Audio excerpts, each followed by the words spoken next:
Hello friends, आप सभी का स्वागत है आपके अपने यूट्यूब चैनल स्टडी आलय पर। तो आज की वीडियो में हम UP board exam class 2025-26 science के लिए तीसरा चैप्टर धातु एवं अधातु के लिए 30 मोस्ट इम्पॉर्टेंट एमसीक्यू लेकर आए हैं। इससे पहले विज्ञान के पहले दो चैप्टर्स के लिए हमने 30-30 एमसीक्यू करवा दिए हैं। अगर आप सभी लोगों ने अभी तक वो वीडियो नहीं देखी है तो आप सब लोग जाकर देख लीजिए और साथ ही स्टडी वाले चैनल को सब्सक्राइब कर लीजिए, क्योंकि इसी तरह की यहाँ वीडियो आती रहती हैं। तो चलिए शुरू करते हैं आज की इस वीडियो को। तो जैसा कि पहला प्रश्न दिया हुआ है, हीरा और ग्रेफाइट इन दोनों में से कौन विद्युत का सुचालक है? ऑप्शन ए हीरा, ऑप्शन बी हीरा और ग्रेफाइट दोनों, ऑप्शन सी है ग्रेफाइट, ऑप्शन डी है कार्बन। तो हीरा और ग्रेफाइट में से ग्रेफाइट जो है वो विद्युत का सुचालक है। और आप सब लोग एक बात ध्यान रखेंगे, हीरा और ग्रेफाइट दोनों ही अधातुएं हैं, जिसमें से ग्रेफाइट है विद्युत का सुचालक। तो राइट आंसर हो जाएगा हमारा ऑप्शन नंबर सी। तो चलिए देखते हैं अगला प्रश्न। अगले प्रश्न में दिया हुआ है, लोहे का परमाणु संख्या क्या है? लोहा मतलब Fe। Fe का परमाणु क्रमांक क्या है? 23 है, 26 है, 25 है या फिर 24 है। लोहे को Fe क्यों लिखा जाता है? क्योंकि इसका लैटिन नाम है फेरम, इसीलिए इसका संकेत बन जाता है Fe। तो लोहे का परमाणु क्रमांक क्या है? 26 है। तो राइट आंसर हो जाएगा हमारा ऑप्शन नंबर बी। तो चलिए देखते हैं अगला प्रश्न। अगले प्रश्न में दिया हुआ है, बॉक्साइट निम्न में से किस धातु का अयस्क है? बॉक्साइट किसका अयस्क है आप सभी लोगों को बताना है। ऑप्शन ए है मैग्नीशियम, ऑप्शन बी है सोडियम, ऑप्शन सी है एल्यूमिनियम, ऑप्शन डी है बेरियम। तो बॉक्साइट एल्यूमिनियम का एक अयस्क है। तो राइट आंसर हमारा ऑप्शन नंबर सी हो जाएगा। तो चलिए देखते हैं अगला प्रश्न। अगला प्रश्न दिया हुआ है, जस्ता मतलब जिंक और तनु HCl के अभिक्रिया से निम्न में से कौन सा गैस बनती है? कौन सी गैस बनती है जस्ता और तनु HCl की अभिक्रिया कराने से? ऑप्शन ए है कार्बन डाइऑक्साइड, ऑप्शन बी है नाइट्रोजन, ऑप्शन सी है हाइड्रोजन, ऑप्शन डी है सल्फर डाइऑक्साइड।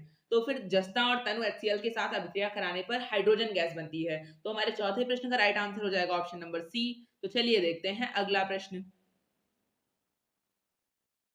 अगले प्रश्न में दिया हुआ है, जब सोडियम हाइड्रोक्साइड जिंक से अभिक्रिया करता है तो कौन सा उत्पाद बनता है? जब सोडियम हाइड्रोक्साइड जिंक से अभिक्रिया करता है तो कौन सा उत्पाद बनता है?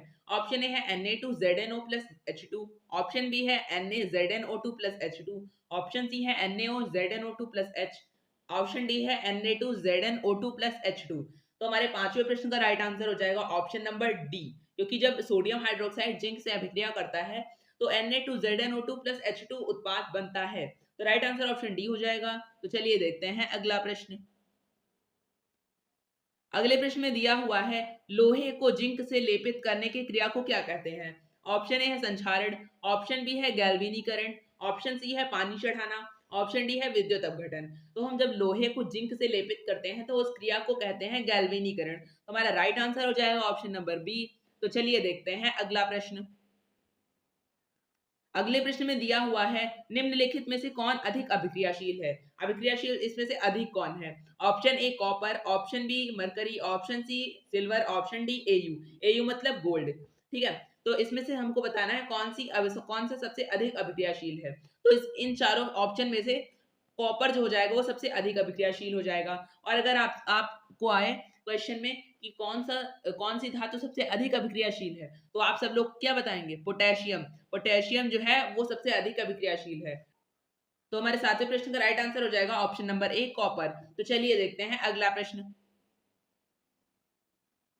अगले प्रश्न में दिया हुआ है, विद्युत अपघटन में इलेक्ट्रॉन मुक्त होता है। ऑप्शन ए एनोड पर, ऑप्शन बी कैथोड पर, ऑप्शन सी एनोड तथा कैथोड दोनों पर, ऑप्शन डी इनमें से कोई नहीं। तो विद्युत अपघटन जब होता है तो उस पर इलेक्ट्रॉन एनोड पर मुक्त होता है। तो आठवें प्रश्न का राइट आंसर हमारा हो जाएगा ऑप्शन नंबर ए। तो चलिए देखते हैं अगला प्रश्न। अगले प्रश्न में दिया हुआ है, निम्नलिखित में कौन सा धातु चमकीला है? आप सब लोगों को ये HW है, आप सब लोग ये इस प्रश्न का आंसर कमेंट बॉक्स में जरूर बताना है आप सभी लोगों को। नवे प्रश्न में आप सभी लोग चार ऑप्शन दिए हुए हैं, कमेंट बॉक्स में इसका उत्तर आप सभी लोगों को बताना है। तो अगला प्रश्न हम लोग देख लेते हैं, निम्नलिखित में से कौन सी धातु अधिक अभिक्रियाशील है? इन चारों में से कौन सी धातु अधिक अभिक्रियाशील है? ऑप्शन ए है एल्यूमिनियम, ऑप्शन बी है सोडियम, ऑप्शन सी है कैल्शियम, ऑप्शन डी है मैग्नीशियम। तो इन चारों में से जो सबसे अधिक अभिक्रियाशील धातु है वो है हमारी सोडियम, मतलब कि option number B correct answer हो जाएगा। तो चलिए अगला प्रश्न देख लेते हैं। अगले प्रश्न में दिया हुआ है ऑक्सीजन परमाणु के वाहकम कक्षा में इलेक्ट्रॉनों की संख्या कितनी है। ऑप्शन ए है 2, ऑप्शन बी है 6, ऑप्शन सी है 3, ऑप्शन डी है 4। तो फिर ऑक्सीजन जो होता है उसकी पहली कक्षा यानी के, उसमें दो इलेक्ट्रॉन होते हैं, और दूसरी कक्षा यानी एल, उसमें छह क्या होते हैं, इलेक्ट्रॉन होते हैं। क्योंकि ऑक्सीजन का परमाणु क्रमांक 8 है, इसीलिए 2 और 6 मिलाकर 8 बन जाते हैं। तो वाहतम कक्षा में 6 इलेक्ट्रॉन हो गए। तो राइट आंसर हमारा हो जाएगा option number B.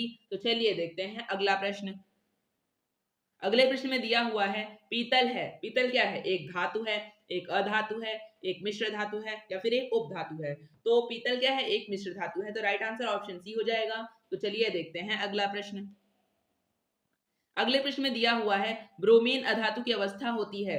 Option A है ठोस, ऑप्शन बी है गैस, ऑप्शन सी है द्रव, ऑप्शन डी है इनमें से कोई नहीं। तो ब्रोमीन जो एक अधातु है उसकी अवस्था होती है द्रव, और ब्रोमीन ही केवल एक ऐसी अधातु है जिसकी अवस्था द्रव होती है। तो राइट आंसर ऑप्शन सी हो जाएगा। तो चलिए अगला प्रश्न देख लेते हैं। अगले प्रश्न में दिया हुआ है निम्नलिखित में से किसे चाकू से काटा जा सकता है। ऑप्शन ए है लिथियम, ऑप्शन बी है कैल्शियम, ऑप्शन सी है कॉपर, ऑप्शन डी है आयरन। तो इन चारों ऑप्शन में से किस धातु को चाकू से काटा जा सकता है। तो तीन धातुएं हैं जिसको चाकू से काटा जा सकता है। पहली धातु है लिथियम, दूसरी धातु है पोटेशियम, और तीसरी धातु है सोडियम। इन तीनों धातुओं को चाकू से काटा जा सकता है। तो इन चार ऑप्शन में से लिथियम दिया हुआ है, तो हमारा राइट आंसर लिथियम हो जाएगा। तो चलिए अगला प्रश्न देख लेते हैं। अगले प्रश्न में दिया हुआ है निम्न में से कौन आयनिक यौगिक है। Option A CH4, option B CO2, option C CaCl2, option D क्या है NH3। तो इसमें से आयनिक यौगिक क्या है, इसमें से आयनिक यौगिक है CaCl2 कैल्शियम क्लोराइड। तो राइट आंसर ऑप्शन सी हो जाएगा। तो चलिए देखते हैं अगला प्रश्न। ये प्रश्न आप सभी लोगों को कमेंट बॉक्स में बताना है निम्नलिखित में से कौन उपधातु है। ऑप्शन ए है Fe मतलब आयरन, ऑप्शन बी है कॉपर, ऑप्शन सी है N2 मतलब नाइट्रोजन, और ऑप्शन डी क्या है Sb मतलब स्ट्रोबियम। ये आप सभी लोगों को कमेंट बॉक्स में इसका उत्तर देना है। तो चलिए अगला प्रश्न देख लेते हैं। अगले प्रश्न में दिया हुआ है लोहे को संक्षारित होने से बचाने के लिए उसकी सतह पर किसका लेप चढ़ाना लाभकारी है। ऑप्शन ए है क्रोमियम लेपन द्वारा, ऑप्शन बी है एनोडीकरण द्वारा, ऑप्शन सी है पेंट करके, ऑप्शन डी है यश लेपन द्वारा। तो हमारे 17 नंबर प्रश्न का राइट आंसर हो जाएगा ऑप्शन नंबर डी, यश लेपन द्वारा। तो चलिए देखते हैं अगला प्रश्न। अगले प्रश्न में दिया हुआ है जब सोडियम हाइड्रोक्साइड जिंक से अभिक्रिया करता है तो कौन सा यौगिक बनता है। ये वाला प्रश्न हमको लग रहा है हो चुका है। तो इसका राइट आंसर क्या हो जाएगा, ऑप्शन ए Na2ZnO2, और साथ में H2 गैस भी निकलती है। ये प्रश्न हो चुका है पहले ही। तो चलिए देखते हैं अगला प्रश्न। अगले प्रश्न में दिया हुआ है सोडियम क्लोराइड के जलीय विलयन से विद्युत धारा प्रवाहित करने पर वियोजित होकर सोडियम हाइड्रोक्साइड बनाता है। इस प्रक्रिया को क्या कहते हैं। ऑप्शन ए क्लोर क्षार अभिक्रिया, ऑप्शन बी है क्लोर अभिक्रिया, ऑप्शन सी है वियोजन अभिक्रिया, ऑप्शन डी है संयोजन अभिक्रिया।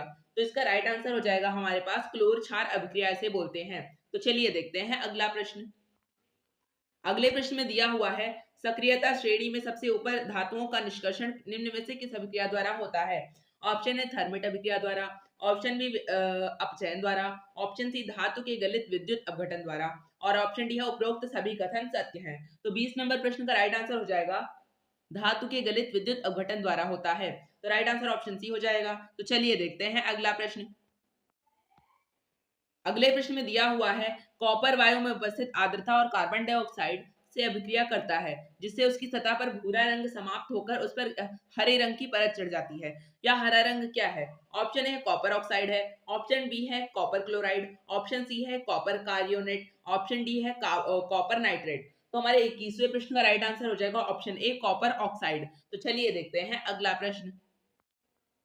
अगले प्रश्न में दिया हुआ है जिंक ऑक्साइड के साथ कार्बन को गर्म करने पर जिंक की प्राप्ति होती है। तो कार्बन क्या है। ऑप्शन ए है अपचायक, ऑप्शन बी है उपचायक, ऑप्शन सी है ए और बी दोनों, और ऑप्शन डी है सभी उत्तर सत्य हैं। तो 22वें प्रश्न का राइट आंसर हो जाएगा ऑप्शन ए जिंक क्या है, कार्बन जिंक क्या है, तो फिर कार्बन है एक अपचायक। इसमें पूछा था कार्बन क्या है, तो राइट आंसर हो जाएगा ऑप्शन ए कार्बन अपचायक है। तो चलिए देखते हैं अगला प्रश्न। अगले प्रश्न में दिया हुआ है उच्च अभिक्रियाशील धातु से शुद्ध धातु की प्राप्ति कौन कौन सी विधि द्वारा होती है। ऑप्शन ए है गलित धातु के विद्युत अपघटन द्वारा, ऑप्शन बी है अपचयन द्वारा, ऑप्शन सी है निस्तापन द्वारा, या फिर ऑप्शन डी है भंजन द्वारा। तो हमारे 23वें प्रश्न का राइट आंसर हो जाएगा ऑप्शन नंबर ए, गलित धातु के विद्युत अपघटन द्वारा। तो चलिए देखते हैं अगला प्रश्न। अगले प्रश्न में दिया हुआ है, भूपरपट्टी में स्वतंत्र अवस्था में पाई जाने वाली धातुएं निम्नांकित में कौन सी हैं? ऑप्शन ए है Mg, ऑप्शन बी है Ag, ऑप्शन सी है Al, ऑप्शन डी है Zn। तो Mg को बोलते हैं मैग्नीशियम, Ag को बोलते हैं अर्जेंटम, सिल्वर भी बोलते हैं, Al को बोलते हैं एल्यूमिनियम और Zn को बोलते हैं जिंक। तो 24वें प्रश्न का राइट आंसर हो जाएगा ऑप्शन नंबर बी, अर्जेंटम या फिर सिल्वर। भूपरपट्टी में स्वतंत्र अवस्था में पाई जाने वाली धातु कौन है? तो सिल्वर है ऑप्शन में से। तो राइट आंसर ऑप्शन बी हो जाएगा। तो चलिए देखते हैं अगला प्रश्न।